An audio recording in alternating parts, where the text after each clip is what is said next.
Hey, what's up, everybody? It's KBR Sports, the best sports talk show of your 24-hour day, coming to you on WODU Studios, the best in college radio. I'm your host, Brendan Abbin, with my co-host to the far right, Khalid Lewis, and our guest for today, Rudy Henderson.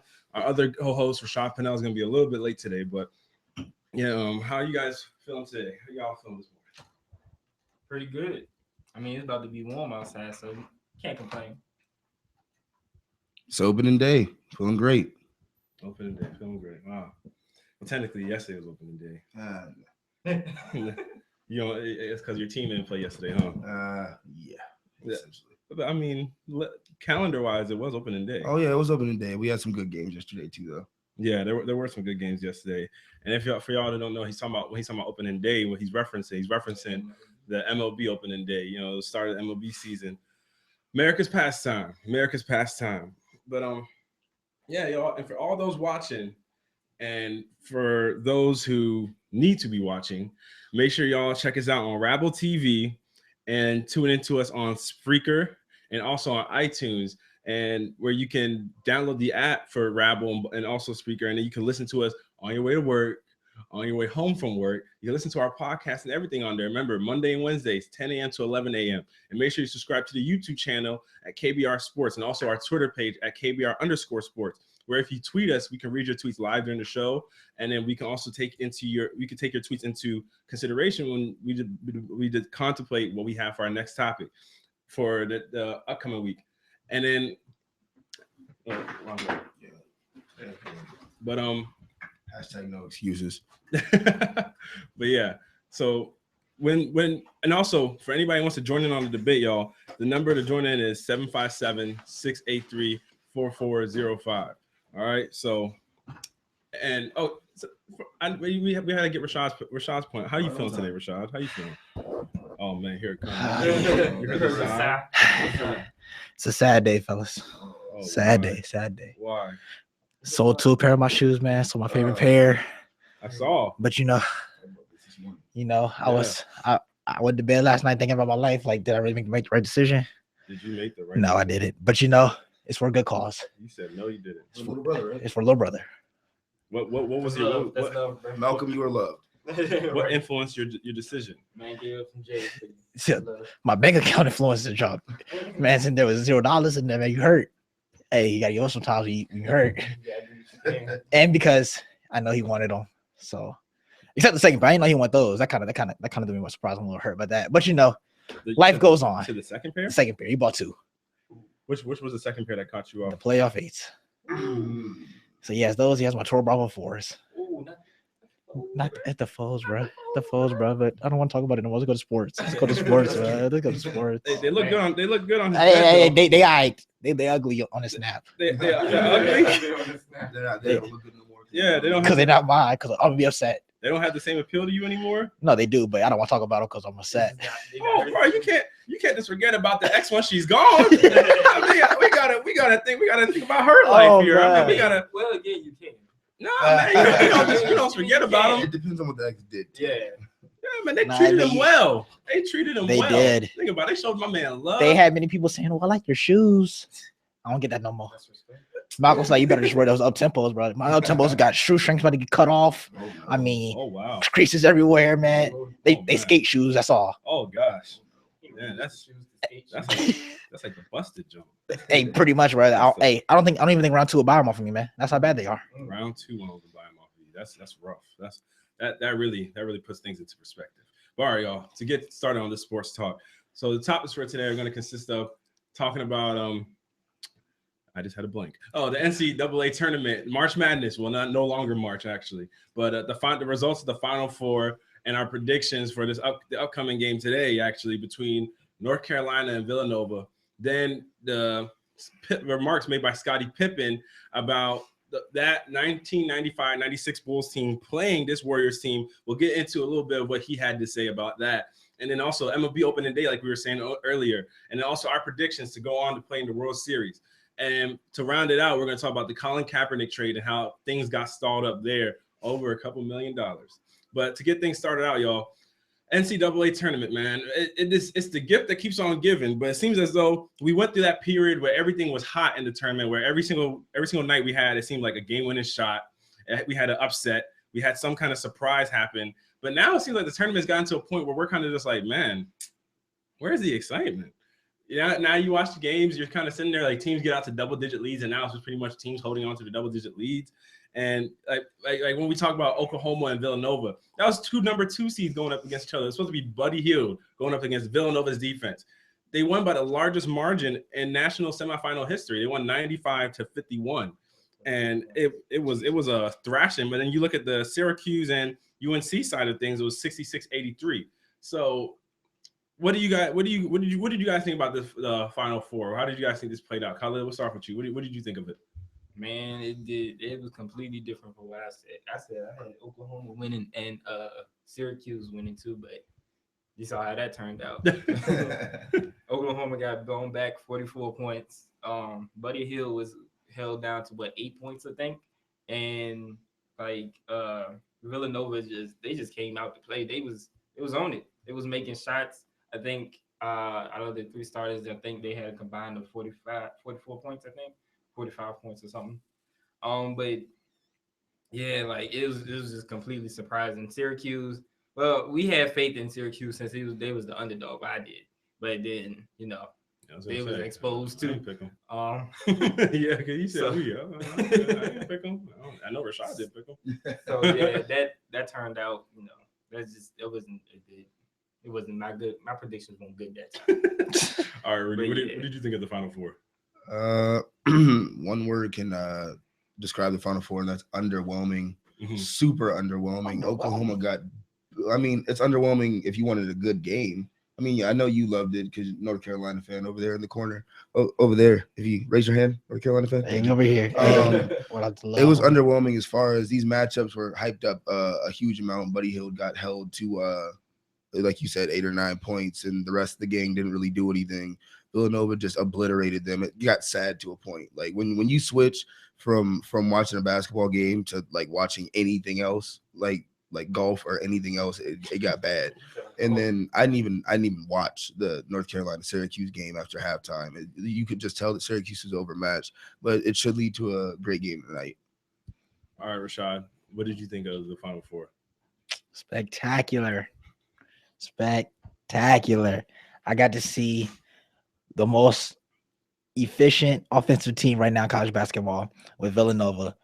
Thrash Buddy Hield, showing that he's just a scorer. Got to see them Tar Heels. Oh, yes, them Tar Heels.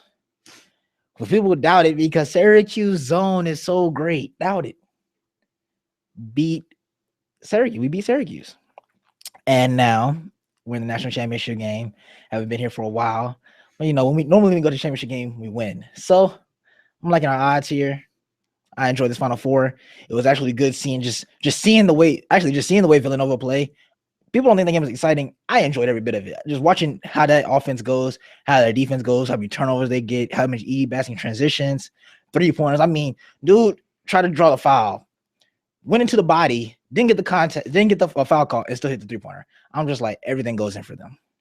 And then, watching the Syracuse UNC game, you see how many points everybody's saying, oh, it's going to take a 3-point game by UNC to win this. But we had over 50 points in the paint, and we started off 0-8 from 3-pointers. And we were still leading. So I'm just like, that just shows anything can happen. Nobody expected Buddy Hield to go out like he did in Oklahoma. Nobody expected UNC to win the game without hitting 3-pointers, but they both happened. That is true. I mean, we even talked about it on Wednesday's show, I believe, when before going into this game, I picked UNC, but I was showing a little trepidation because of the fact that I was like, these guys, I don't know about their 3-point shooting ability. And I won't lie. they shot 4-17 from 3, shot 23% from 3, but they are so efficient on the inside with their bigs, essentially why I picked them. And Rashad's a fan, so of course, you pick them.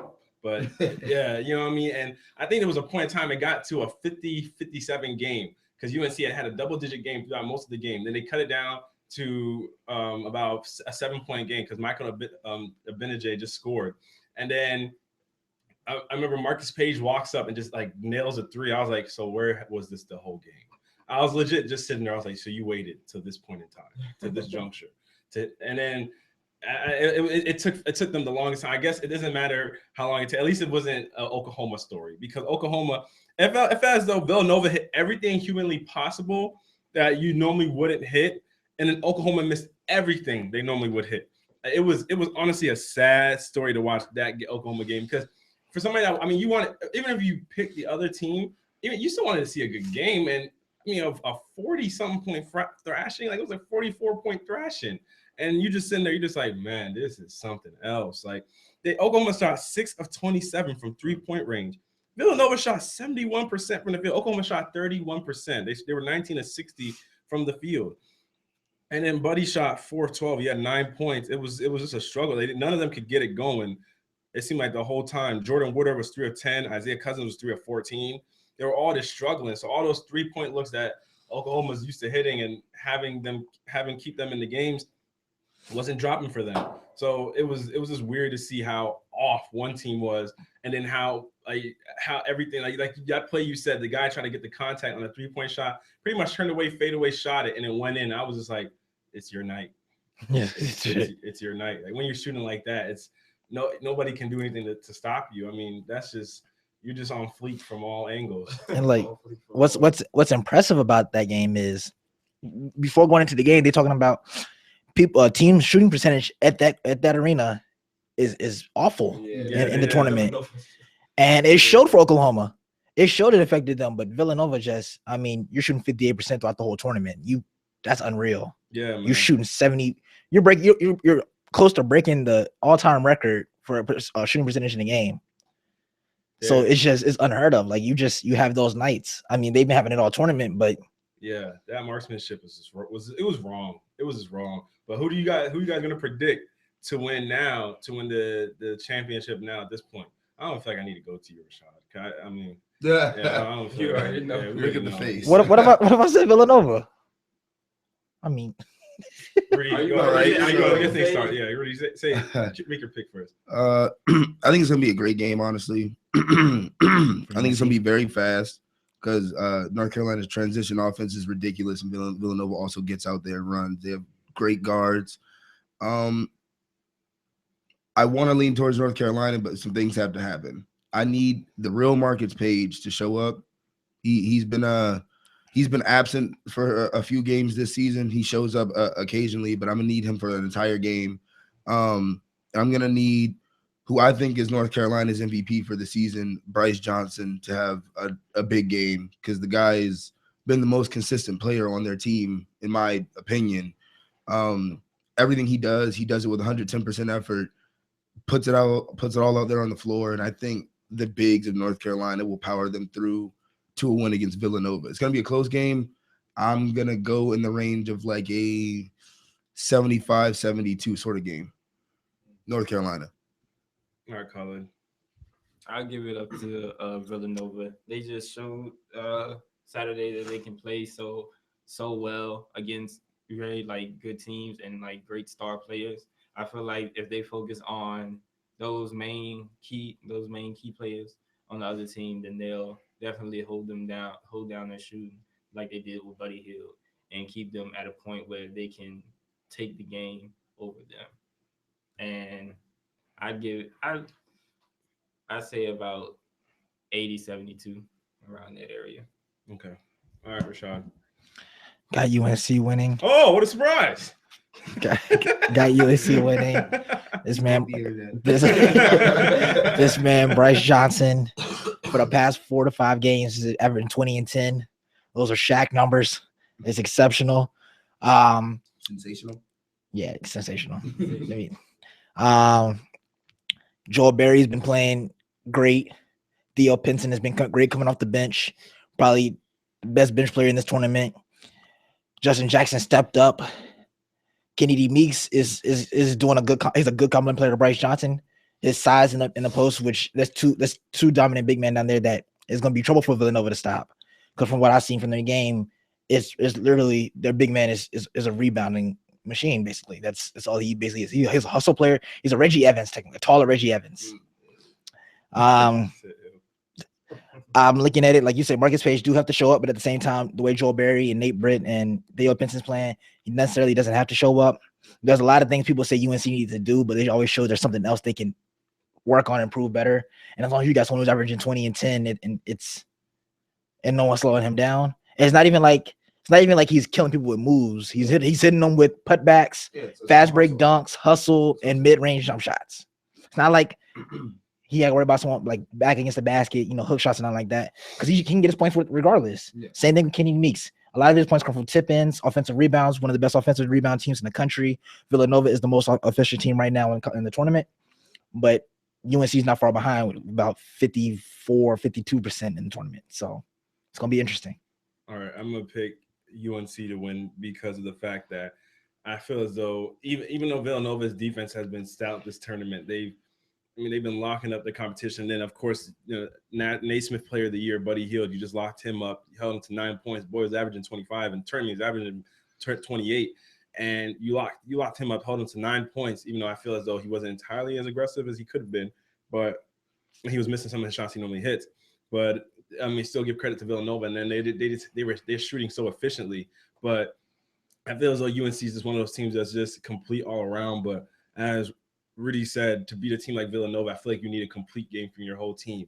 UNC is the better team, but Villanova can definitely steal one from UNC. If it was a 7-game series, UNC would win the series. But because it's just that one game, you just need one game. And if UNC just has one bad shooting night and Villanova is as efficient as they have been, that can spell problems for UNC, but the same works vice versa. And UNC has also shown that they can win while shooting the 3-ball inefficiently. So I believe that UNC will probably end up grinding this one out and finishing out with a win. But to move on to the next topic, actually going into the NBA and talking about the Golden State Warriors again. And Scottie Pippen, who obviously we all know was a member of that 95-96 Bulls team that won the 72 games and lost 10 times and set the regular season record for wins, and then obviously went on to win the championship. But when he was asked to talk about the Golden State Warriors, he had some very, very confident remarks to say about if they played them in a 7-game series, how it would end. And he said in short quote, Bulls in 4 games. He knew what he was thinking. He said it straight up quick and didn't hesitate. And then he said, I don't think we'd take a night off. And that he would also believe, that my size and length would bother Curry a little bit. And then he went on to say that he thinks he could limit Steph Curry to under 20 points. So when asked about those comments, it seems as though he was feeling some sort of way about it. When Steve Kerr was asked about it, Steve Kerr was on that Bulls team, and now he's coaching this Warriors team. So he's kind of like, man, that was my legacy back then, but then I'm coaching this team's legacy now. And so when he was asked about it, he said, first of all, it's a really hard question to answer. Not because you're comparing errors, but literally it's tough for me to answer grammatically because I don't know who we is and who they are. I'll just say if the two teams play each other, there's no question we can beat us and they can beat them. For example, if you actually put the teams in a hypothetical game, my guess is the Bulls would be called for 1 million hand check fouls, and we would be called for 1 million illegal defenses when we overloaded the strong side. So the game would take like 6 hours because the rest would be calling stuff all game. It's just hard to determine with 2 different eras and do 2 different rule sets. So those comments by Kerr, and it's one of those things now that the Warriors, in order to finish to beat the Bulls record, they would have to finish 4-1. But that loss, no, they beat Blazers last night. So now it's 4-1. So now that they beat the Blazers last night, with Steph outdueled Damian Lillard, was a great game to watch. Steph dropped 39, Damian Lillard dropped 38. But now they just have to go 4-1 the rest of the season. They played San Antonio twice. They played Memphis Grizzlies twice, and I forgot who else they play. Actually, I have it right here. The Rockets? No, they play San Antonio at home. Yeah, they play San Antonio at home. They play Minnesota. Play Minnesota on Tuesday. That's right. They play Minnesota too, and they have no more back-to-back. So they would play Minnesota on Tuesday, San Antonio on Thursday at home. Then Saturday, actually no, there's one more back-to-back. They play Memphis Saturday night, and then Sunday they would play San Antonio at San Antonio, and then Memphis again to finish out the season on next Wednesday. So with the way that schedule is looking, what do you guys think? First, what do you guys think about Scottie Pippen's comments and about them sweeping the Warriors and then him holding Steph Curry to under 20 points? Rashad, I'll start with you. What do you think about his comments? Scottie Pippen. That is some reckless talk there. That is some reckless talk. You're not gonna sweep this. You're not gonna sweep this Rockets team. I mean, this Warriors team. You're not gonna limit a jump shooter to 20 points because he shoots his shots and make his shots contested. You're not Jimmy Butler. I mean, and the fact that you don't play the whole game and stop him, somebody else is gonna guard him eventually. I mean, I give Jimmy Butler for playing the whole game, yeah. Because like I said, I give him credit for constantly in the game. So you're not gonna be guarding him the whole game. So if you're not in the game, who's gonna stop Curry? And you have other people on this team who's just as talented as those players in the Bulls are. Those role players for the Bulls, same thing as role players for Warriors. You can't cover everybody at the same time. Granted, that team had Michael Jordan. That team was great. All their losses, 4 of their losses in their record season was about 1 point. So you're looking at that as easily 76 wins. So I'm looking at this team like, yeah, that Bulls team was great. This Warrior team is a great team, great fundamental team that can shoot. Teams couldn't shoot like this back then, not to this level. So I'm looking at it like there's gonna be no sweeping. You're not gonna hold Steph Curry every night to under 20 points. That's a big goal in itself. And if you do, that's gonna take a lot of energy from you. So who else is gonna score with Jordan? I don't see. So for his comments, he's not sweeping this team, and he's not holding Steph Curry under 20 points every night. Okay, Colin, what do you think? No, I don't think they could sweep, but I definitely think they can win the series. Thing is, like how Steve Kerr said, those are 2 different eras and 2 different teams. You know, the Warriors is the Bulls of our day with their just excitement and the way they're just winning. And the Bulls back then had they were such a great team, and the rules back then were much more lenient than they are nowadays. You know, fouls are called much easier nowadays than they were back then. Mm-hmm. So I do think that game, the matchups between them, or even like a 7-game series, it would be kind of iffy because of certain rules and stuff like that. You know, if we had the rules back then I definitely think the Bulls would overcome them in like 5 games or so, because you know they're more accustomed to that, and they can get away with more calls that could be things that could be called this nowadays, mm-hmm. Rather than them being fouls with their defense and stuff like that.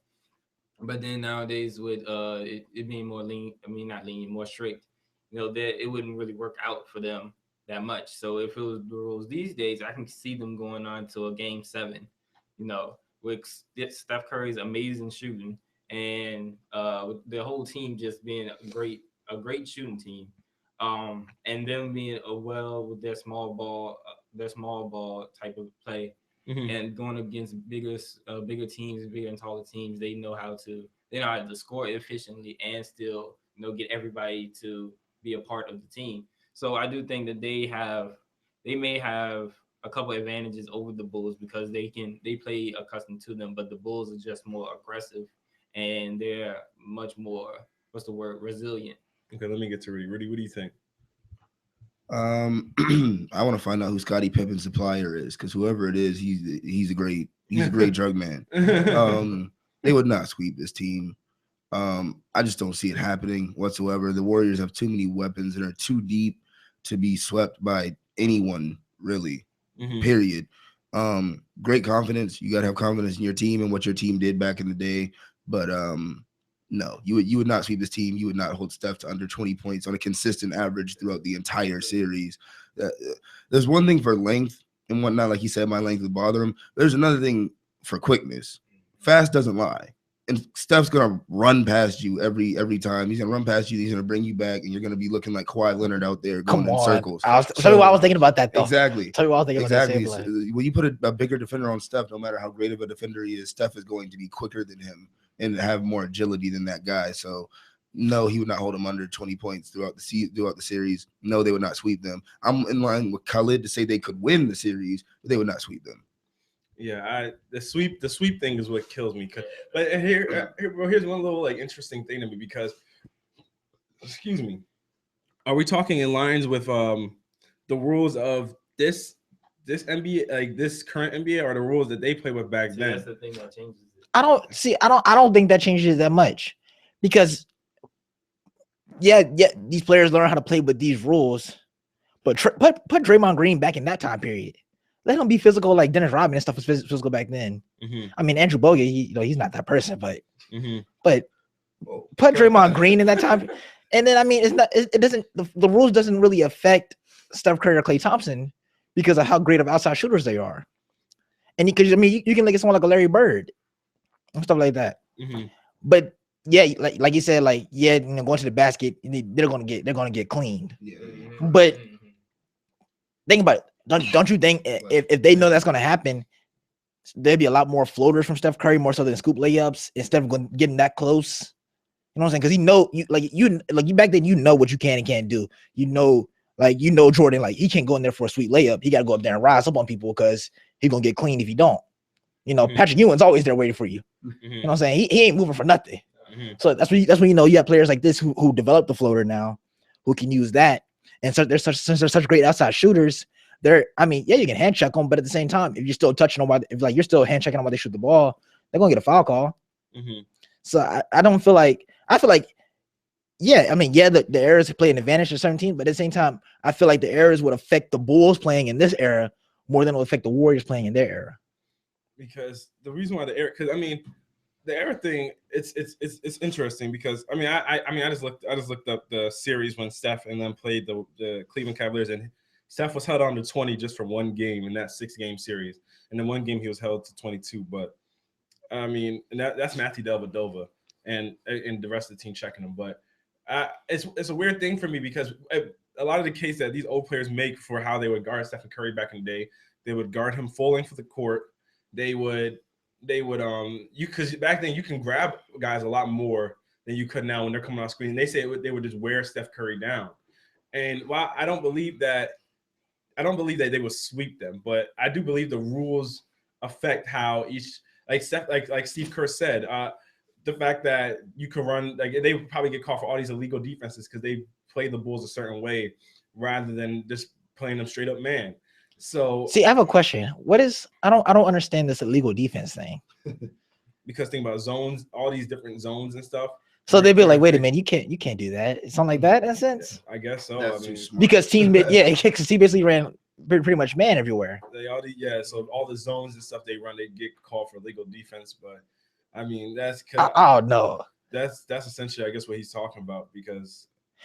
Because honestly, with that, you put the Warriors in a 2-3 zone, which most teams never seen. Like you said, they haven't seen. Which you never know. They may say, you can't do that. But if they can, who's really that great of a knockdown shooter on that team? That Bulls team. Kerr. Other than Kerr, and Kerr came off the bench sometimes. Kerr's coaching. So yeah, who basically came off the bench really, or started? I'm not gonna say Ron Harper was a shooter. I mean, Jordan can knock him down, occasionally, but yeah, exactly. He's not the Bulls shorts on with a blazer and a polo shirt. He doesn't know what he wants to do. Like, I don't know. One dress shoe, one Jordan. He's just like, I'm here so I don't get fined. Exactly. One point that I do have to make about this though, if we're talking about that era and how tough it was and how they would guard people and all that, there's one argument I want to make in Steph's case, in this whole Warrior team's case. There's a little guy by the name of Allen Iverson who played in this era. He got guarded by them and dropped 25 on Mike's head as a rookie. And it's not even arguable. It's fact that Stephen Curry is a more efficient scorer than Allen Iverson is. And he has the handle. And he can do it in different ways. Exactly. He does it in way different ways. He's way more efficient from the field than Allen Iverson was. So you're talking about, we're going to do this to him and this to him. Look at Allen. But here's the case. Can we say, because I mean, coming from Allen Iverson's background and stuff, can we say he was, more fearless and stuff? Yeah, I because he attacked the basket like he was like 7 foot. Oh yeah, he was more fierce than Steph. What I'm saying is one of the things that got Mike, he crossed Mike. He legit crossed Mike, had him doing the whole body turn. So he crossed Mike. Stephen Curry has the moves to do that. He's quicker than Scottie Pippen. He's quicker than Michael Jordan, and he has the moves to do that. And he's a way better shooter than Allen Iverson was. And here's the thing: back then, you didn't have many guys going behind the back through the legs, dribbling around somebody in a circle and pulling up for three. These guys are standing behind the 3-point arc with their hand out to guard you, and you can't do that against Steph. You have to be right here. You have to be in here, like you have to smell what he ate for breakfast. That's what you have to like. You have to have 3 people in a triangle around Stephen Curry to make sure he didn't score, and then you're leaving Klay Thompson open. Hey, and you know what's crazy? Like they just said they put Michael Jordan on Klay Thompson. That's what Scottie said. I mean, I mean, technically he ain't got to do as much because Klay Thompson doesn't do as much as Steph Curry do. But at the same time, I still feel Klay Thompson can get some of his shots off because at the same, you still got to focus on Steph Curry. Like Steph, I mean, Scottie Pippen is a great defender. Yeah. But at the same time, you still got to watch Steph Curry because I mean, he can blow by Scottie Pippen. But like kind of what you're saying with the crossover thing, like they've never seen stuff like that. Think about it. Allen Iverson's killer crossover was the most simplest crossover. It was the most simplest. It was a cock it this way, fake going that way. Yeah, it was the beginning of the crossover and came back. And they got everybody. It's not like they hadn't seen the handle and stuff before. What you talk about Allen Iverson's killer crossover? I mean, Tiny Archibald had handles like that. I mean, like who? Like Allen Iverson and like no, but I mean, Kyrie and stuff like that. Archibald. There's been guys before AI. I mean, we remember Jordan getting crossed up on that individual play, but they seen guys with that handle before. So you know, but it was his thing. That was what Allen Iverson did to cross everybody up. Was the same killer crossover, either left or do it right. He was so crazy, he could do it both ways. And with that, he could hesitate and just keep going straight and blow by people that way. And it's kind of like how Jamal Crawford is now. Nobody can do that behind the back, ringing back around, pro hop jump. Like everybody's seen it and they still can't stop it. It's something like that. It's like, yeah, you have people who do stuff like it before. I mean, except that I've never seen nobody else do that other than Jamal Crawford. But like you've seen people do like the killer crossover, but not to the extent that Allen Iverson done it. And it's the same thing with Steph Curry. Like we've seen people have handles, but you haven't seen people at the extent of Steph Curry. Because I feel as though, to a degree, we're kind of underrating Scottie Pippen. Because even though Steph is quick, Scottie Pippen is arguably the best wing defender of all time. And we're kind of because we're just saying, yeah, he's gonna blow right by him. And we're kind of underrating how good of a defender Scottie was.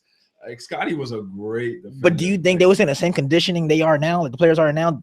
Well, the thing is, they were taking the 95, 96 Bulls, which is basically with their prime. So yeah, they would be taking their prime against Stephen Curry in their prime right now. So I think at those pivotal times, I think Scottie would be, like you said, he's one of the best wing defenders, arguably the best. So I think at the prime of their game, they probably would be able to keep up with Stephen Curry as prime. But I mean, can we say the same thing with Draymond Green, one of the best wing defenders and perimeter defenders in the game right now? What about him? I mean, just he can guard Jordan. I mean, Jordan's still gonna get his buckets. Don't get me wrong. I'm not gonna say you're gonna strap Jordan, but he can guard Jordan. So think about it. If Jordan was how their team went, Jordan was averaging 30. Now this man Jordan, he is arguably the best scorer. He is, but I mean,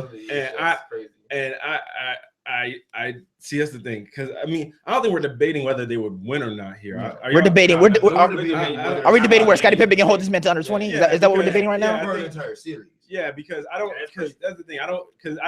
Draymond Green can't check Michael Jordan, bro. You don't think you can check him at all?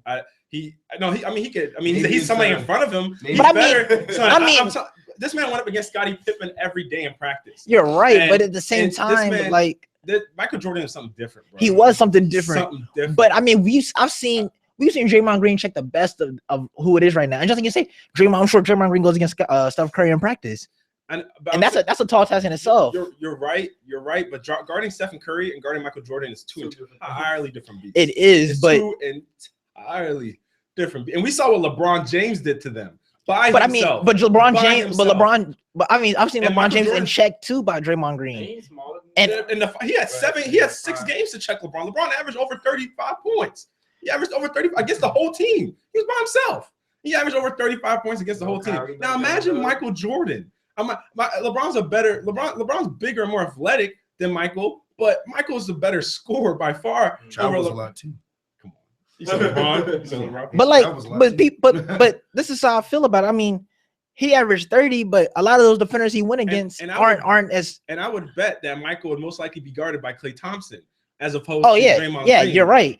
But when they go small ball, I feel like then Draymond Green have to guard Dennis Rodman or something like that. Yeah, he would. But I mean, you don't have to really feel like, because Dennis Rodman wasn't that great of an offensive threat. More so he was his defense. Yeah, he got buckets by scoring on putbacks. That's how Dennis Rodman got his buckets. So you would still have to be concerned about that. Because you're banging in the post all day. Yeah, like Dennis Rodman was a grinder. Like that man had a motor that was unrivaled. It was something that was special. He might be one of the great, like people talk about greatest rebounders of all time. He's one of the greatest rebounders, honestly, top 3 rebounders of all time. He had that great of a motor.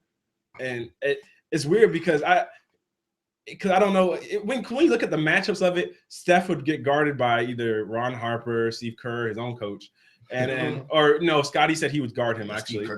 Scottie said he would guard him, and then it's the Klay Thompson Michael Jordan matchup, in which Michael Jordan is another. He's the defensive player of the year. He was a former defensive player of the year for his wing defense.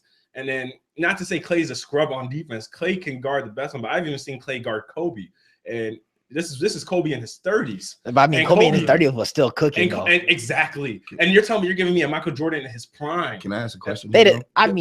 And this is a question for you, because even with that lineup, you're going to run into a problem here. If Scotty's on Steph, right, and Mike is on Klay, who is Steve Kerr on?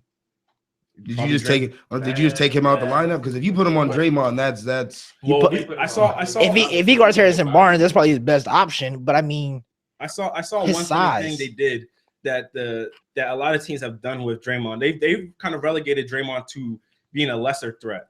So pretty much teams have said, if we're going to lose, let Draymond Green shoot threes, but just break the sagging the paint on him. Like when they lost to the Spurs, that's exactly what the Spurs did. They gave Draymond Green the open space to shoot. They're like, if he's going to knock him down, let him knock him down. It's not going to be that Steph guy. It's not going to be Klay. That's essentially, I guess that's how they would guard him, because times are different though. You don't remember, like you said, they don't really think like that, because that's kind of like running in a sense, like a zone in a sense. That's shortchanging. I think that's kind of shortchanging the Bulls. Like, we're not giving them credit. It's disrespecting Draymond, honestly. Yeah, but I'm saying just because even back then they knew when guys could shoot or couldn't shoot. No, I'm saying that brand of defense isn't like a zone. It's just like looking at it. Like, I know you're sagging off. It's like how teams guard Rajon Rondo. I don't feel like teams back then used to do that. I feel like teams took pride in, I'm stopping my man no matter what. I'm on him everywhere he goes, type stuff. They took pride in it, but at the same time, each player knew their own individual limits. And Ron Harper was a good wing defender. So, I mean, he could guard. He was a good wing defender. So even him guarding Draymond would be something, but he would just be undersized guarding Draymond. But even in that sense, like that, I think sometimes as we think of these old eras, I mean, we think of them as like the Stone Ages. I mean, this is 1995. I mean, that's what, 20 years ago. You see those shorts? I mean, come on, it's not. Hey, shout out to the Fab Five bringing the long shorts in. It's like it's one of those things that I just don't think we credit the old generation. Like we think this new generation is like has it all, because I mean they've seen it all, they've done it all. But there's a reason why this old generation was so, like, these guys were so great.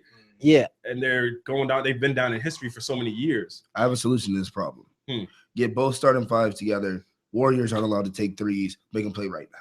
You got it. Come on. There we go. See, now, like, Michael Jordan's just now getting good at this GM thing, so he's probably playing basketball the whole time.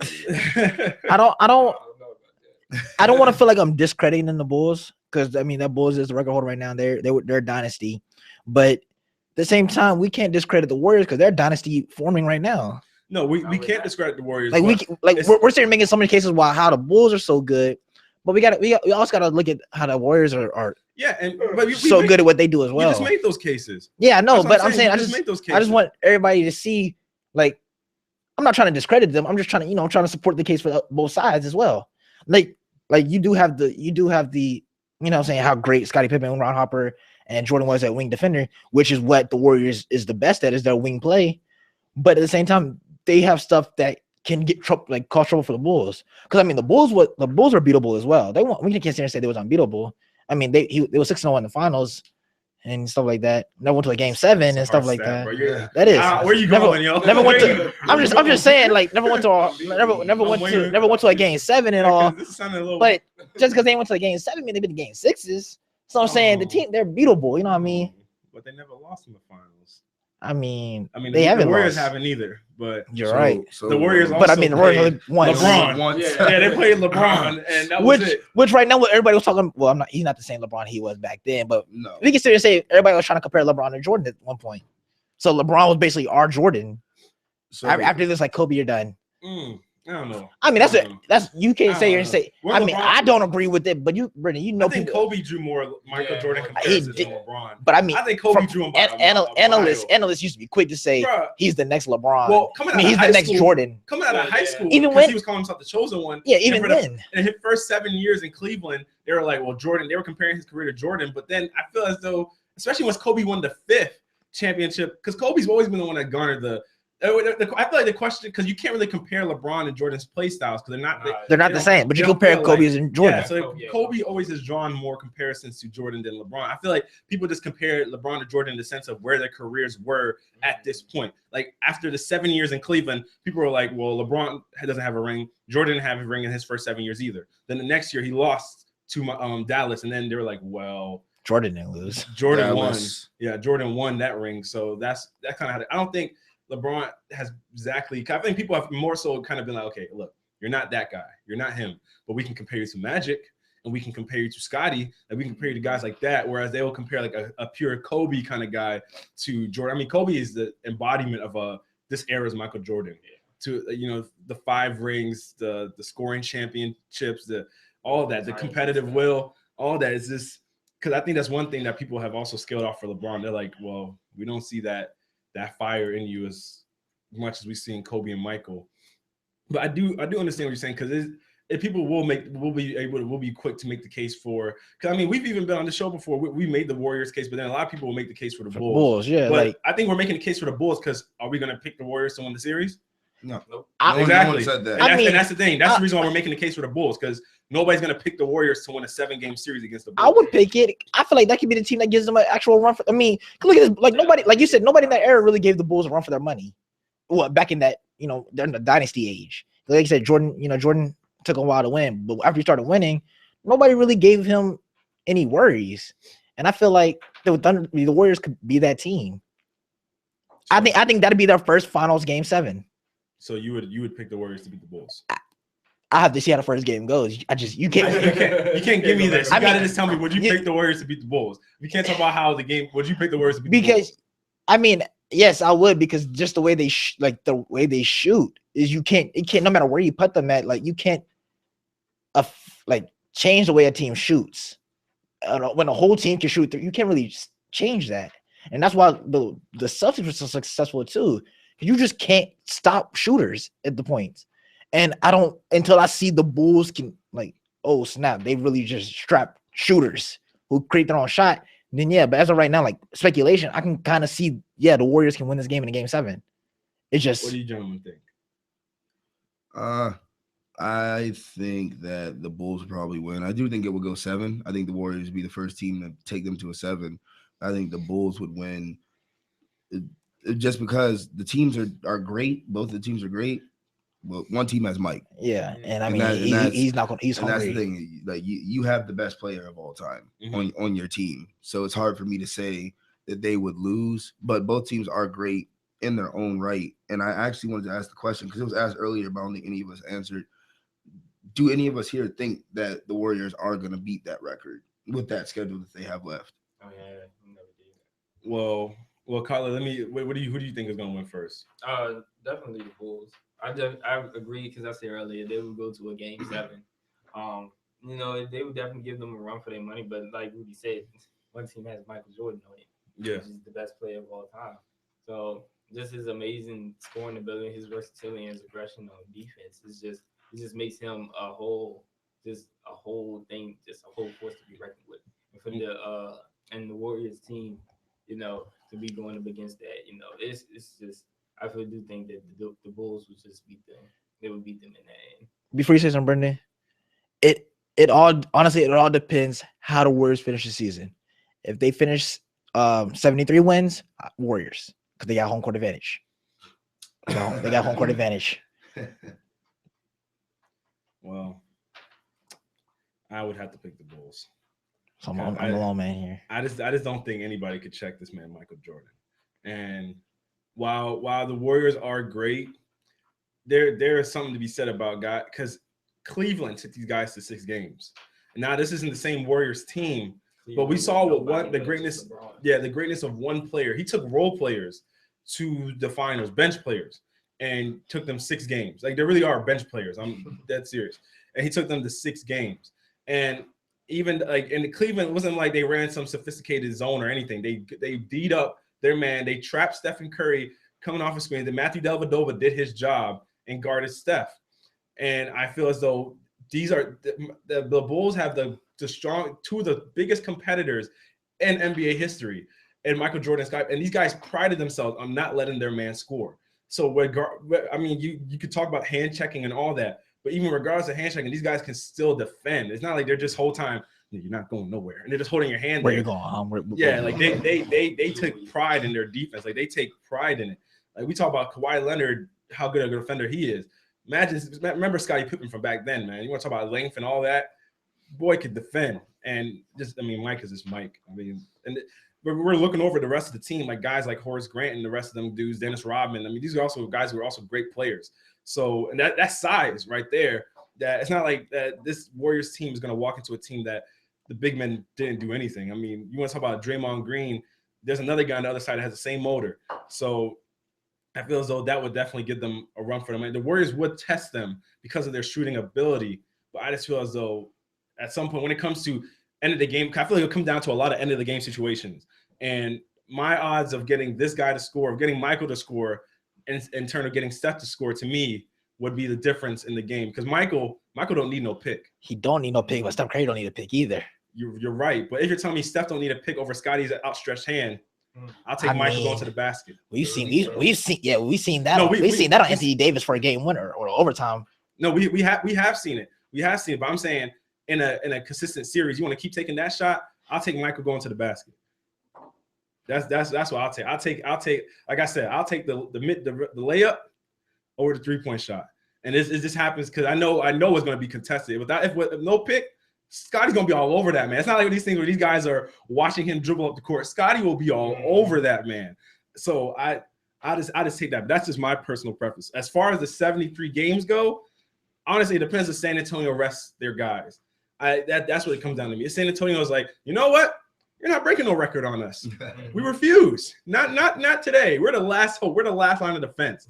And honestly, because it's a back-to-back, that Memphis game could be a little stunner too because they're playing in Memphis. So because it's a back-to-back, you never know. But I mean, what do y'all think? I think they might break. I don't know. I think they can break the record. Then again, like you said, the Spurs, they the ones that's gonna hold them down.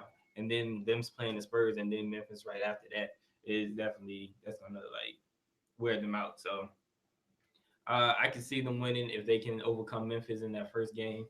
And I mean not Memphis, San Antonio. No, Memphis is the first game. Oh, it's Memphis Spurs. Oh, it is Memphis Spurs. Yes. But I'm talking about Memphis is the last game of the season. It's gonna be Timberwolves, then Spurs, then Memphis, and then the Spurs are after that.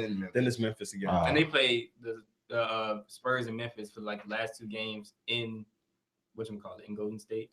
They play the Spurs. The Spurs. The last time they played the Spurs is going to be in San Antonio. The last game they play against Memphis is going to be in Golden State. That'd be beautiful to bring the record in at home. Yeah, that's. Now I think about it. I don't think they can. Like that. If they lose the game to the Spurs, this first game to the Spurs, then they're not going to get that record because they have to play the Spurs in San Antonio after playing a physical Memphis team the night before. And as you know, as much as the Spurs rest their players getting ready for the playoffs and whatnot, there's still some pride in there from Popovich, and they have that home winning streak that the Warriors don't have anymore. So that would sort of be like a in your face sort of moment to continue that home winning streak and shatter their chances of breaking the record. So I think just as simply as competitors, they wouldn't rest their players for that game, but it all depends on if they get past the Spurs they play them on Wednesday. I mean, Spurs they play they can beat them. Yeah, exactly. It just depends. If they beat the Spurs on Wednesday, then they'll probably break the record. And if they lose to Spurs on Wednesday, I don't see them breaking the record. And we're honestly disrespecting the Timberwolves. I was about to say, I was waiting for you to finish your point because the Timberwolves actually played them really tight the last time they played. We're honestly disrespecting the Timberwolves. But it was in Minnesota. I mean, it was in Minnesota. But the Warriors have lost to some unsuspecting teams this season. They lost to the Lakers. They lost to the Bucks. So all those teams were away. That's true, but what does it take? Any given night, what does it take for Wiggins to drop 40 and Karl Anthony Towns have a good game? Like things like this happen all the time. So it's really easy for us to just assume they're going to steamroll the Timberwolves, and exactly, and then assume that they're going to steamroll Memphis. But these are still NBA teams, and they're still competitive. And in the back of all their heads, especially the Timberwolves, we don't have anything to play for. We're going to be in the lottery again. We might as well try and ruin this for them. Yeah. All right, Sean. I mean, I was thinking about what I said earlier, like when we first brought this up. And I mean, we just did get done comparing this team to the Bulls. So this team is great. So this team can go out and beat any of these teams any night. So I'm sticking right by my decision saying they're gonna break the record because I mean we're talking about how the Spurs can stop it, but we're just talking about them versus the Bulls. So Well, obviously they're on a different level than these teams they're playing right now. So I mean, it don't matter where you're playing at. I mean, you did say when they beat the Bulls that if they got the 73 wins, they'd have home court advantage. So home in a way definitely plays factors into that. That's the Bulls. I know. This is Memphis with no Marc Gasol. This is Spurs with possibly players resting. Possibly. And you're not going to – okay, that Spurs win, you're not going to have awful shooting nights like Steph Curry and Klay Thompson had that game again. If you do that twice, if they do that 2 or 3 times, let's say they do it this game and the last game, Spurs is the greatest team in NBA history. Really? Spurs is the greatest. If they do it twice, they're the greatest team in NBA history. It's not happening. It's not happening. That's something. And I'll stand by that statement. I'll go buy a Spurs jersey. If the Spurs win on Wednesday and on Sunday. No, not win. If they even gotta win, they can lose. And they hold them to like they did this last game where the score was 80 something to 70 something or whatever it was. Mm-hmm. And they don't shoot like that. I'm buying a jersey and wear it in here. You don't think they been holding teams? Guys, we don't got the time. We don't have the time. We just gotta go. We gotta go on. We don't have the time to even address it. But we're gonna go on to baseball and we got opening day, MLB opening day. A lot of action.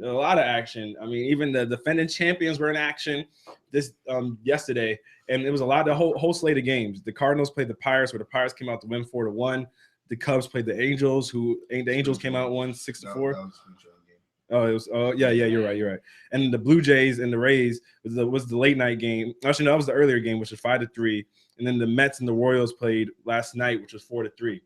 And so from watching these games, and that was obviously a World Series rematch, in which the Mets, they I mean, early in the game, there were arguably some calls that sometimes the umpire was ruling some of these throws strikes, and I was like, man, that's so far out of the strike zone. Like, it was so bad.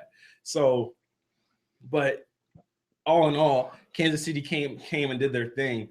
But how did you guys feel about opening day? What do you guys think about just MLB season getting started up, and then us, being able to pick who's going to make it to the World Series and then who will eventually play in the World Series? Where do you start with you? What do you think?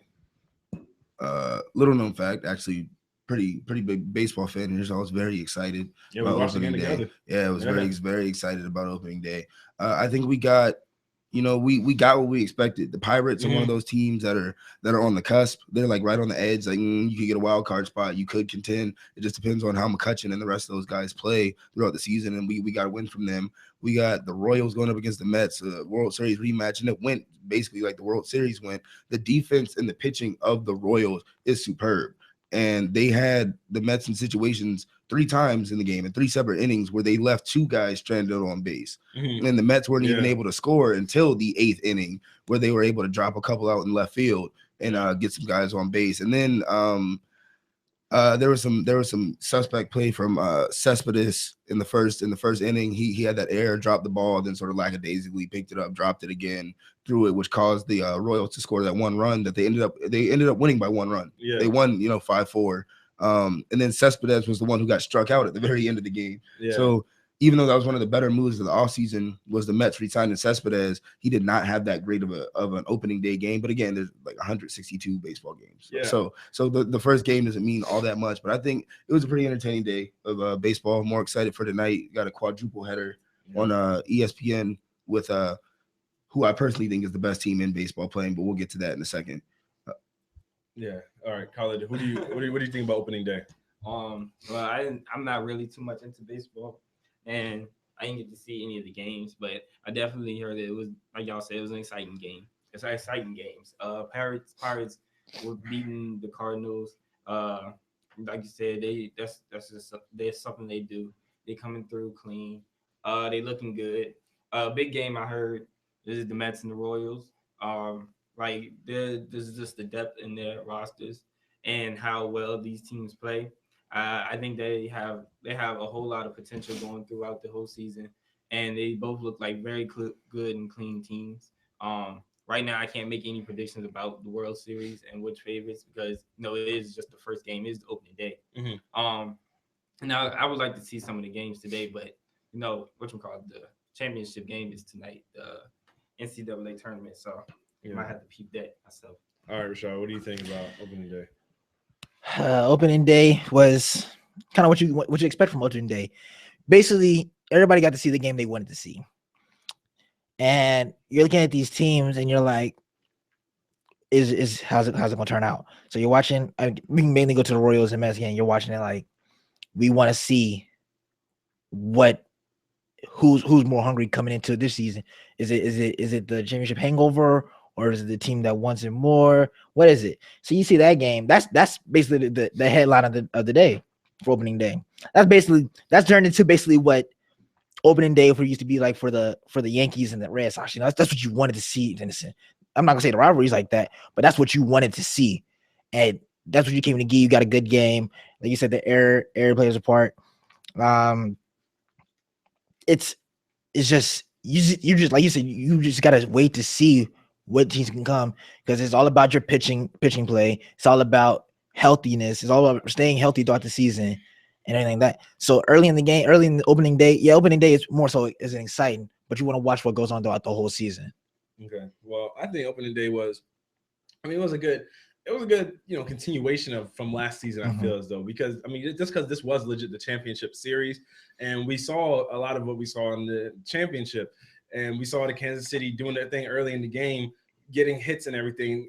But then it seemed like as the innings waned on, they weren't able to put more points up on the board. Like there was a point in time, but they had two guys on base, and they couldn't. Three separate innings. Yeah, you know what I mean. Innings. And then the Mets also, and then even in that ninth inning, I think they had two dudes on base. Again. Yeah, they had two guys on base again to end the ninth inning, and then they just couldn't pull it out, or even tie the game. So when you look at things like that, it's exciting because Kansas City is one of the best hitting teams there was last season.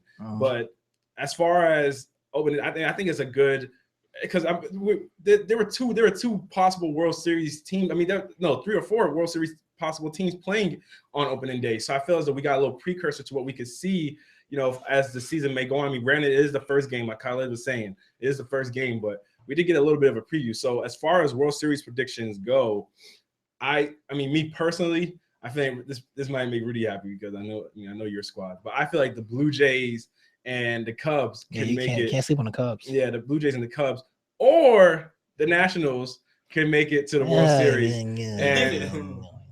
Or the Nationals can make it to the World Series, because one, the Blue Jays, when you have the reigning MVP on your team, there's not much to say about that, and then it's just like a star-studded squad. You got what money can do for you. Yeah, exactly. That's what money can do for you. Having Jose Bautista, Jordan Donaldson, and the boys, that don't hurt. That don't hurt you. That don't hurt your squad. But and then when you look at the Cubs are also yeah. I know the Cubs. I'll let you talk about the Cubs. But as far as the Blue Jays go, this is the team that was number one in defensive efficiency last year. They led the league in home runs and earned runs and everything. Like they led the league almost every single category. And then they're second in the AL. And what's it called and catches, and some catch, I can't remember the exact stat, but they were second to guess who? Kansas City. So Kansas City was the number one in that specific statistical category. So you look at those kind of things and you're just like, man, Toronto was legit right there. And it went to a 6-game series last year with the Royals, in which now you see Toronto might be coming off and be like, man, a lot of times you see the teams that bounce back after tough playoff losses and end up being the teams in the World Series the next season. And so I feel as though that the Blue Jays can definitely make it there. And the Nationals, when you have arguably the best player in baseball in Bryce Harper on your team, that's a lot of good. That does a lot of good. And Strasburg and the crew don't hurt nothing either. So I feel like a lot of people I feel like a lot of people have the Nationals. They're that team that they're like, man, you have legit the talent. But then we see these other teams, they're like, they got talent all over the place, like just all over the field. But the Nationals are a team that I don't think should be slept on either. But yeah, Rudy, go ahead. All right. Thank you. Before I get to the prediction, I just want to say the Mets are not a team to be slept on, because even though they lost that game last night and they left 2 people on bases stranded in 3 separate innings. The pitching for the Mets, the pitching rotation for the Mets is arguably the best in baseball. Yeah. Last night, their pitcher, when he got subbed out, I think he was somewhere around like 48 to 50 pitches, and that's compared to the Royals pitcher who pitched into the 7th inning with well over 100. Yeah, and that goes to show you that they're hitting the ball. You know, they were struggling to get guys in, and the Mets, you know, they were getting these guys out after, you know, that error of a first inning, and then all the way through. Then they had some issues towards the bottom of the 6th when their pitcher, you could tell there's a little wear and tear on the arm, but they're not a team to be slept on. As far as predictions go, I'm going to go with a World Series matchup of Houston Astros versus Chicago Cubs. I think the Astros are one of the best teams in the league right now that aren't getting talked about as much because people are focused on the Kansas City Royals and the Blue Jays. Yep. But the Astros are one of those teams, excuse me. The Astros are one of those teams that could surprise everyone and come in. The Nationals are another perennial team, but I don't really like them because, yes, they're 3rd in the National League in scoring, but that they make a lot of errors. Their defense and their pitching just wasn't there last year. Hopefully they can play like they did 2 years ago. Yeah. And then you would have that Nationals team that you're talking about to sneak in. But Cubs, personally, my favorite team. It's time for the drought to be broken. They haven't won a championship since 1908. Yeah. It is time to bring that championship back to Wrigley Field. These guys have the team. They have the pieces to do something great. They have the 3rd youngest roster in the they have the 3rd youngest lineup in the National League. Yeah. They brought in Jason Hayward. They brought in John Lackey, who was rated 10th amongst all pitchers in the league last year, to go to their bullpen rotation. They brought in Ben Zobrist. These are all 3 all-star players that have been in the league for a while to add to that 3rd youngest roster. So you're adding some veteran presence to go deep into the playoffs. They're bringing back Kyle Schwarber, who is their he leads them in home runs. He leads the club in home run history in the playoffs. So that's more depth to go into the season. Then you got Chris Bryant, who was the rookie of the year last year. So that's great young talent. Then you got Jake Arrieta, who won the Cy Young last year for being, you know, great pitcher. So they literally have everything covered, and they're the 3rd youngest team in the league. This could turn into a dynasty type situation with this Cubs team, and you're gonna get your first look at them tonight when they play the Angels. You see Mike Trout versus Jake Arrieta. It's gonna be a pretty good game, but I think the Cubs are probably gonna win it all, and that's not me being a fan. That's me looking at the team. Man, hold on. So, Khaled, you don't have a prediction to give, right? Nah, not yet. Okay. Well, go ahead. This Cubs team been on a drought, Rudy. Been on a drought, man. 1908, man. Hey, it's gonna be 2016 too, man. Yeah, you gonna keep adding on to the list, bro. But I mean, it's hard. You know what I'm saying? It's hard to pick against the Royals again because I mean, just how dominant they've been for the past 2 seasons. It's hard to go against that. It's hard to see how good the Mets are doing. But let's not sleep on my Yankees here now. Let's not sleep on my Yankees here. Hey, giving the Royals a run for the money for the World Series. Hey, they can get up there and take that spot from the Royals. Hey, let's not sleep on them. Come on, you got A-Rod. Hey, this is A-Rod season. Oh my, this is A-Rod season. Kobe Ellsbury. Hey, this whole lineup. Hey, all it takes if Tanaka come out and play like he's supposed to, watch out because we good. CC Batten come out and play like he needs to. This Yankees team gonna be all right, but I just want to see. I honestly do have faith in my Yankees. They can be really good. They can be really bad. Here's the problem with that. I'm just gonna try and jump in there on what you were saying. Tanaka has an elbow injury. So, he has an injury. So he's hurt. So it's gonna take him a good while to get back in that rotation. Yeah. And then CC Sabathia is recovering from alcoholism. So that's a major problem there. And then you're looking at, you know, Derek Jeter-less Yankees now. But A-Rod, you do have him for a full season. We have star-studded hitters there. You have a lot of pieces that could come together well, but it could also be a train wreck. That's what I'm saying. We could either be great or we could be awful. I don't like those odds. I mean, hey, this team is not going to be an in-between team this season. We're not going to be an in-between team. We're going to be really good. We're going to be really bad. One of the two. So there's no team that could be picked to be better than the Yankees. No, I told you like the Royals. So that's who you're picking to go to the World Series. Am I picking the Yankees? I mean, I got to pick the Yankees. I got to pick the Yankees. Who are they playing? Who are they playing though? Who are they playing? I can. No. They would beat the Astros to get to the World Series. Who would they be playing? See, I'm thinking you have. Come on, man. I'm not gonna pick your Cubs, man. I told you I'm gonna pick your Cubs. Come on, man. I mean, even if you don't pick the Cubs, you're gonna pick the Mets, who are top to bottom better than the Yankees. Come on, if you don't pick the Mets, you gotta pick the Giants, who are top to bottom. Giants, top to bottom better than the Yankees. If you don't pick them, they're top to bottom, but the Yankees. I mean, come on, I heard the nobody St. Louis mention Cardinals. The St. Louis Cardinals. I haven't heard nobody mention the Rangers. Talking about the Rangers. The Rangers are better than the Yankees. Man. The Sox are better than the Yankees. I mean, you can say the same thing for the Royals. A lot of teams can be better than the Royals this year. A lot of those teams can be better. They are the reigning champs. Teams better than the Royals. They as a team, the Royals are one of the best constructed teams. And you can't disrespect the champions. You can't. I didn't. I said they could. I said it could be a tough road to go to the Royals, all the but they can go to the American League Royals. with that pick. You didn't just disrespect the champions. You disrespected everyone in the AL. I didn't, man. I mean, both conferences are actually getting stacked now, and there's teams everywhere that can just go. Yeah. And the Yankees is one of those teams that no matter what, they can always go. I might give you a wild card for the Yankees. Maybe. See, no, it's no wild. It's either we at the top or we're not in at all. Rashad, I have a question. I don't think in any sport you haven't picked your favorite team. Yeah, I have. Apart from basketball and with the Lakers, and that's obvious that we weren't going to win a championship. You haven't not. No, but the Lakers are just like the Yankees. They're either going to be great or they're going to be butt. No, but that situation what we had last year, it was obvious. All right, that so you can't pick the Lakers, but you picked the Cowboys to win the Super because Bowl. the Cowboys had a great odds, bro. The Cowboys had a great odds. UNC has been the most stacked team all season. And then now the most dominant Yankees. So all right, you know what? I'm not picking Yankees then. We're going Royals. We're going Royals then. Just to be different. So are the Royals going to play the Yankees in the ALCS? Nope, not anymore. So the Yankees aren't even going to make. Yankees will be worse now. Oh my! They're gonna be on the bottom.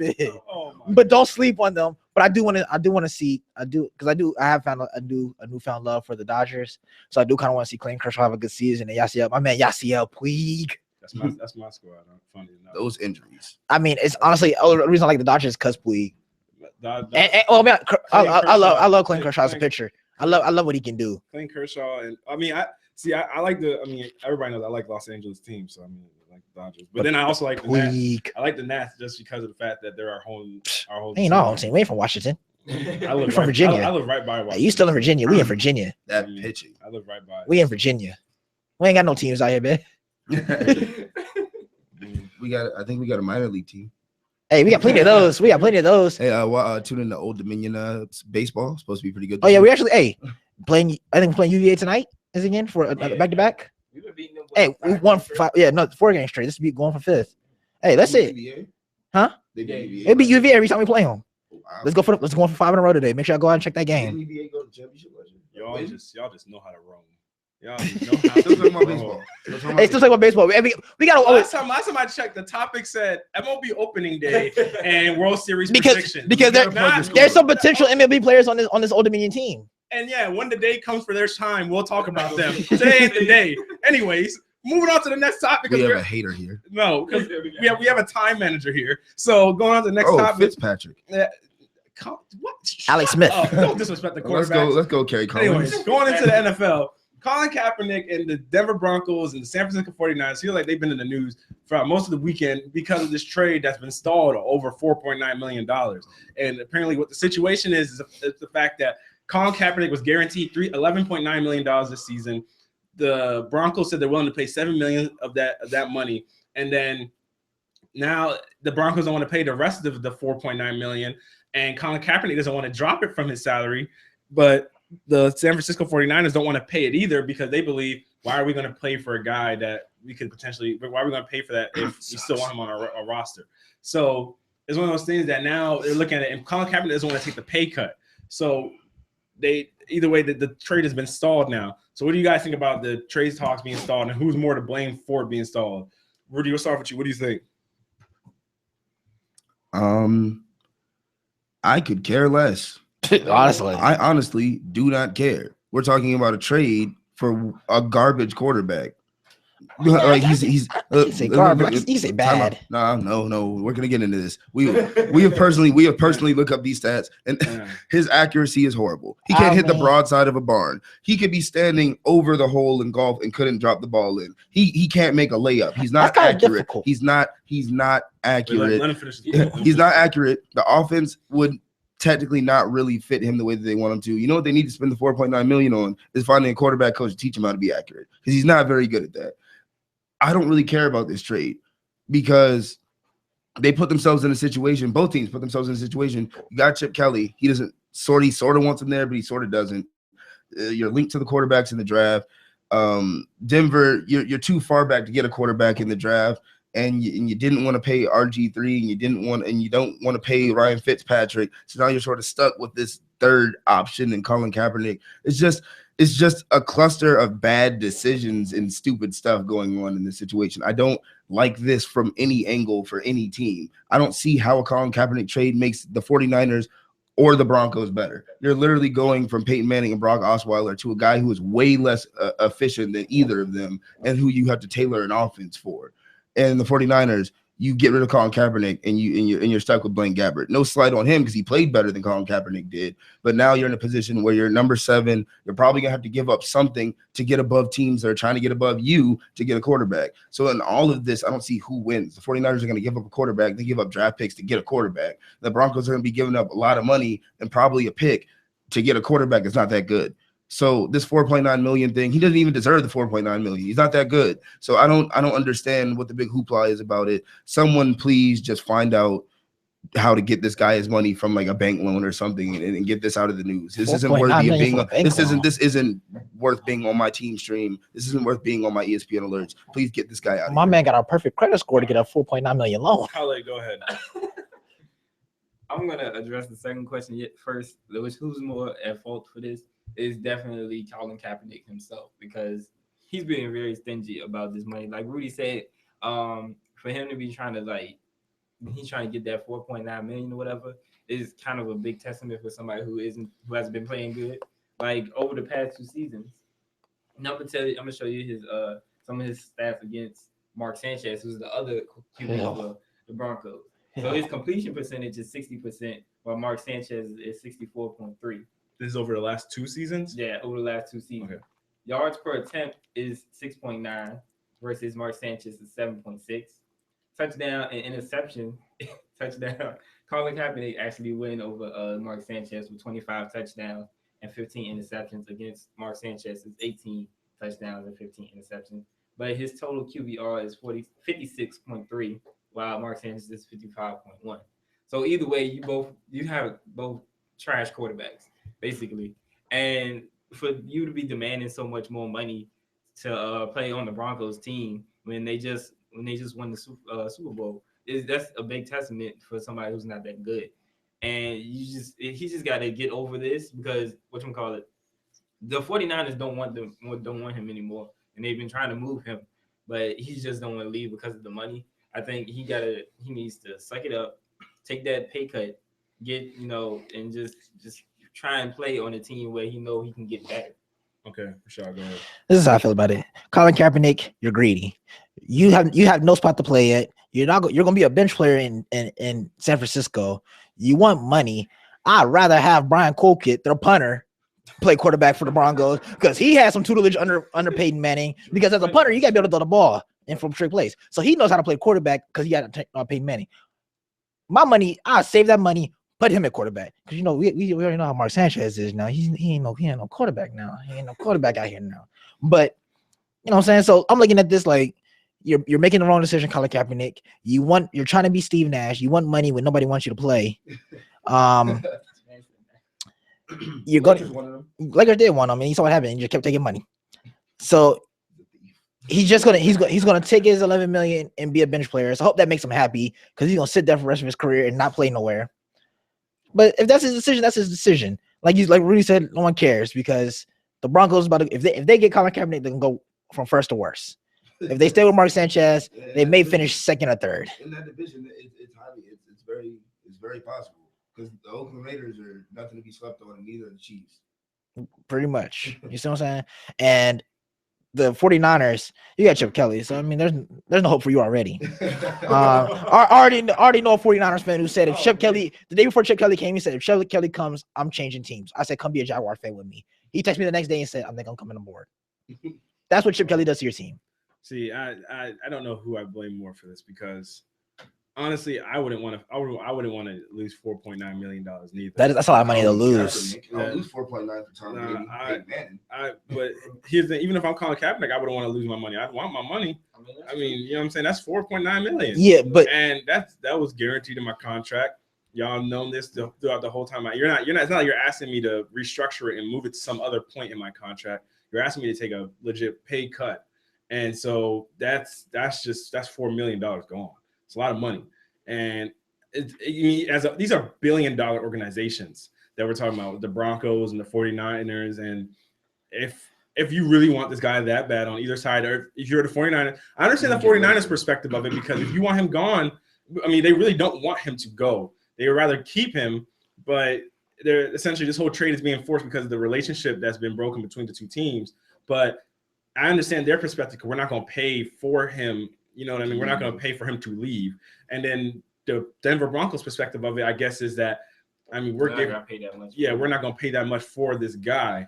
But these, like I said, these are both billion-dollar organizations, because from the Broncos perspective of it, you didn't want to pay Brock Osweiler, so you didn't do that. You didn't throw the money at Ryan Fitzpatrick, and you didn't even go after RG3. So now you got a guy that you could essentially lock up if you really wanted to for $11 million.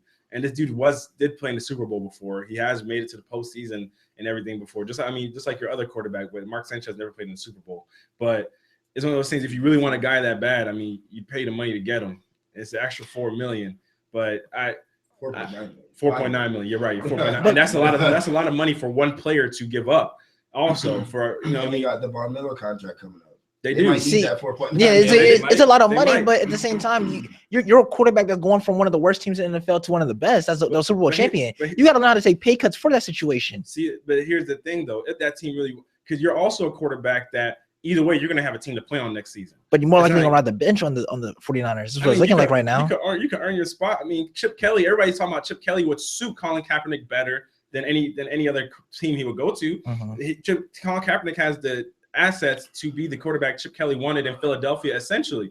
So it's looking like Colin Kaepernick would be that guy for Chip Kelly. It's just that the bridges have been burned so bad in San Francisco, and that's the only problem. But if you want a system, I mean, even in Denver, the system might cater to you. Who knows? Because Gary Kubiak loves to run the ball, and maybe if you have a running quarterback, he would be like, "Hey, I can do this with this dimension." But me personally, I know I wouldn't like to give up my money, and if I'm an organization, I know, because I know the Denver people, and the Denver has a lot of people coming up that need to sign, but then at the same time, it's like, do you want this dude? And then San Francisco's like, I'm not paying you to lose him. So San Francisco sitting there like, either way, he's either going to be on our roster or he's just going to, like he's going to be gone, and somebody's going to have to deal with the money. So I guess, at the end of the day, the ownership does fall on Colin Kaepernick, but it falls on the Broncos at the same time, because San Francisco is just a roster spot to him. And then the Broncos Colin, it means more to the Broncos and Colin Kaepernick to me than it does to San Francisco. Oh, now can I ask you a question real quick? Go ahead. My thing is, we can blame it on the Broncos, but we also don't know what they're offering, because the 49ers said originally they want a first-round pick for Kaepernick, correct? Yeah. So the Broncos could be looking at the 49ers as them being greedy. We don't know what the offer is yet, but they could have wholeheartedly given them that first round pick they wanted and more. It's apparently a mid-round pick. Well, if it's mid-round, then I can understand the 49ers wanted them to pay the 4.9. But if it's that, think about it. Are you really getting the first round pick with number 32? You're basically getting a second round pick. You're like top of the second round, essentially. And that's one of those things that I honestly they agreed everything has been perfectly fine until this 4.9 million. They were perfectly fine with everything until. You hurt anybody. But see, that just shows you some players would rather have money than want to play on a championship team. I mean, he want to play on a championship team and have his money, but at the same time, as you see, he wants his cake and he wants to eat. Yeah, you see, like a DeMarco Murray, you go somewhere because you will get the money. But see, that's the thing. I don't like that we put it on the players, because at the end of the day, they got to feed their families too. You're right. That's true. But you also got to earn your money. You got to earn your money, but this is guaranteed. Yeah, it was guaranteed based on the fact that he was going to earn it. He didn't earn it. No, but I'm saying, but he's going to get paid this money regardless. So you're telling me he has to give up money. He really doesn't know what his stake is in the NFL. So you're telling me he's going to take a pay cut, not know exactly what his future is, but he knows that money will be guaranteed. That money, regardless if he doesn't take the pay cut, that money, he's going to get that money. You know what I'm saying? If they bench him, he's still going to get paid that money. Now, it's a different situation with the RG3 situation. If he got hurt, then they would have had to pay him that money because nobody was going to want RG3 essentially. Yeah. But this situation, Colin Kaepernick is going to get that money. So it's one. And everybody knows the NFL is a business, because it's the same team that when you get hurt, they'll be ready to cut you. Yep. You know what I mean? So I don't blame Colin Kaepernick for sitting there saying, "Hey, I need my money. Y'all are billion-dollar franchises. Y'all can find the money to pay me. I'm not gonna give it the 4.9." So I understand where he's coming from. Because NFL, I mean, it's violent. But I mean, money just don't come out of nowhere, though. I mean, there's a reason they didn't pay Brock the money he paid him. Well, that's because he didn't deserve that money either. You understand that you got other priorities coming up in next years and stuff, and like more important, like you can honestly sit there and say Von Miller is more important than a Colin Kaepernick for them, and stuff like that. Like that's why, like, they franchise tag him. Yeah, it means you got to pay him next year. Extension. So I'm saying, so you got to realize, like, I don't want to pay this money. Why we didn't want to pay Brock Osweiler this money, because we understand that. Well, I can't really say that because maybe Brock didn't want to come back. Brock was asking for a lot of money. Yeah, that's the thing. So, and Colin Kaepernick, it's a big degrade from what Brock wanted. So, if you essentially, and think about it, he's restructured his contract beyond this year. So this is just for this season, and you got Von Miller signed, or you offer him the franchise tag for this season. So beyond this year, you've worked out everything in the contract. It's just this season in particular. I hear one of the offensive tackles actually that they're really skeptical about paying his money because they're trying to re-sign one of their Pro Bowl offensive tackles. Yeah, that's it. Yeah, Clady, that's it. Because they're trying to get him a contract. They're trying to get his contract worked out. It's not more so Von Miller. Well, no, I was saying it as a sense as you have like more bigger priorities. You do. It was just I just use Von Miller as the example. It's just one of those things that you can get this guy at the discount and have him be that guy you hope he would be. Whereas Brock Osweiler got paid what, $18 million or something, guaranteed money or so to go play for Houston, maybe more. I'm not totally sure on the exact number. You mean Kevin Cobb 2.0? Well, essentially, and you got better than Cobb, man. One got paid that money. He's better than Cobb, bro. But I'm saying that Brock Osweiler is in the same vein as players like Kevin Cobb, guys who played one or a couple games and looked decent, and then they went and got huge. Matt Flynn, Kevin Cobb, he's one of those type players. I don't expect him to go to Houston and do magical things with that offense. I don't. But to what you're saying, I just think it's a John Elway thing. I think John Elway is not gonna pay or overpay someone for more than he thinks he's worth. And if you're looking at John Elway's position, he sort of kind of has the leverage because he's like, look, bro, we just won a Super Bowl. Yeah. We can pretty much plug in we have Mark Sanchez. Like, we can plug anyone in here and still win at least 8 to 9 games. And then we can just get a quarterback next year and then be a contender for the Super Bowl again. I understand they don't want to drop off, but I think if you're the Broncos, you might just want to pack it in at some point and be like, look, he doesn't want to lose his money. You guys aren't willing to pay it because you don't technically want to lose him. We'll let you have him. We can draft a Christian Hackenberg in the second round and develop him, and he's going to be better than. So who are you blaming more for this? I'm gonna go ahead and assign the blame to the Broncos, but I'm gonna say it's some brilliance on the 49ers part, because either way, although it's a crappy situation to be in, they win because you get him off the books. His money's paid. You don't got to worry about that. You can now use those picks that you just got to go trade up with the Titans and get Jared Goff or Carson Wentz, because Cleveland already said just because they signed RG3 does not mean they're not going to take a quarterback. Yeah. It's going to be a competition. So now you have Cleveland. If they trade the 49ers trade Kaepernick, you have Cleveland, the 49ers, the Eagles are still in play for a quarterback, the Rams. You have four to five teams out there who need a quarterback, and now they have more ammo than other teams to go get the quarterback. So it's smart on their part, because either way, they're not going to be without a quarterback. Yeah. So can I say something before we head off? Yeah, go ahead. I really made a good point in the fact that the John Elway is like, we can go with, Marquez Sanchez and like that. Because I feel like what they're thinking was, Peyton Manning had poor season last year, and Brock Osweiler didn't. I mean, he filled in the role. They feel like Mark Sanchez can do the same thing that what those two quarterbacks did. If that's what took them to the Super Bowl, they feel like they can do it again with the minimum quarterback play they had. Okay. All right, y'all. Let's go wrap it up for today. It's been KBR Sports, the best sports talk show every 24-hour day, coming to you on WODU Studios, the best in college radio. Check us out on our KBR Sports YouTube channel at KBR Sports, and make sure you subscribe and share it with your friends. And also tune into us every Monday and Wednesday from 10 a.m. to 11 a.m. And also follow us on our Twitter page at KBR_sports, where you can tweet us your remarks during the show. And, we'll give you shout outs during the show also, and give us your ideas on topics for the next upcoming show. And then also listen to us on Rabble. Download the Rabble TV app. Listen to us on Spreaker and iTunes. And you can check our past podcasts out on there. And if you want to join in on the debate, call in at 757-683-4405. And also make sure you comment during the YouTube stream so that we can read your comments live during the stream. All right, y'all have a great day.